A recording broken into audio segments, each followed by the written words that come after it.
Hey guys, so I'm having a horrible day, and that's where this topic comes in. So, when you first get into recovery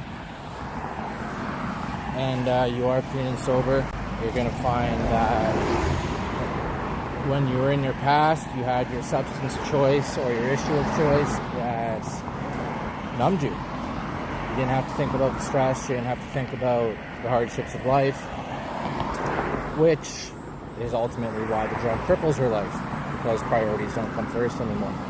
So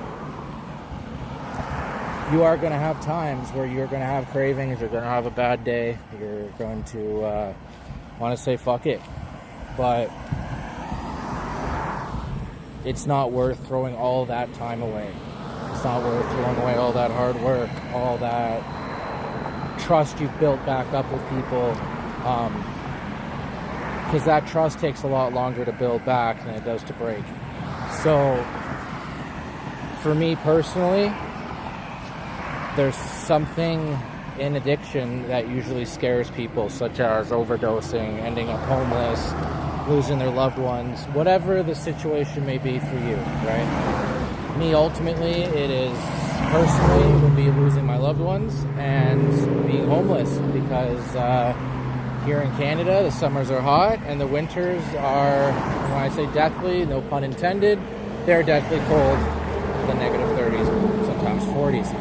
So keeping that thought in the back of your head, this is where I could end up, this is where I could be, this is what could happen to me, that is crucial, okay? Because you're eventually going to get into the routine where things are going to come around you and people are going to offer things to you, or you could be at work one day just in the bathroom and walk in on somebody doing it and they offer you some to shut you up. You don't know what's around the corner. So that eventually that horrible thought will pop into your head and you're going to say, no, I don't want to end up like this. Usually when you're at the quitting stage and you're at the wanting to be sober stage, this is a lot easier, because if you're getting sober for somebody else or you're getting sober for any other reason other than yourself, you are probably going to fail in that. You have to want to be sober.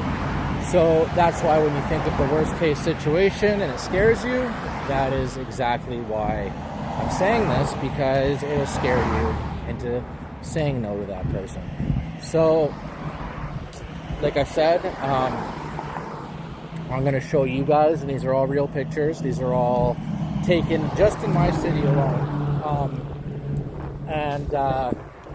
Like I said, if I had to live my life like this, I wouldn't see the purpose in living my life. And to be honest with you, just through being through addiction and seeing these people, so I have love for everybody. Unfortunately, there's people that want to quit and they can't because there's not enough resources, and then there's the people that just aren't ready to quit. So with that said, I always end my videos when I'm speaking off by, like I said, I'm happy I've been able to help people through this, and everything that's said to me is confidential.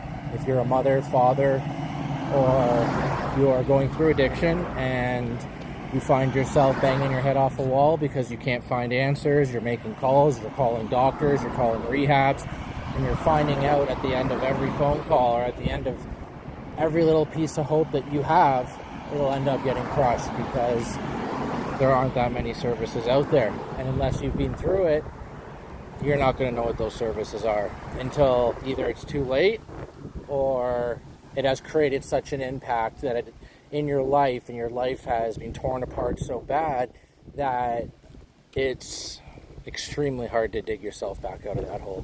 So, like I said, love y'all, and this is just a brief little description and brief little slideshow of what scares the living daylights out of me. And later on with these videos, this is just the tip of the iceberg.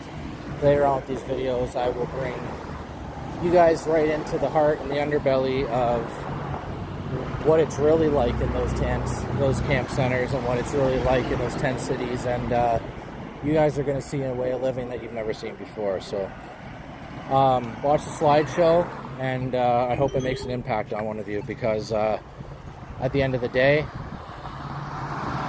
like I said, even if this video gets 1 million views and I get to help one person, this video's impacted one person, that means more to me and gives me the drive to keep doing this. So love you all, and don't be too ashamed to ask for help, guys. These situations right here, guys, and these tents and these living conditions are eventually what you will end up, and if you keep on the road that you're going.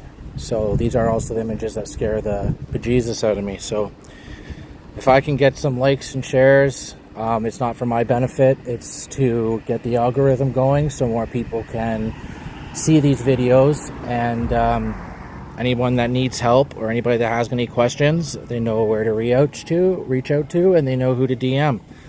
Thanks, guys. Like I always say, I love y'all. Stay safe.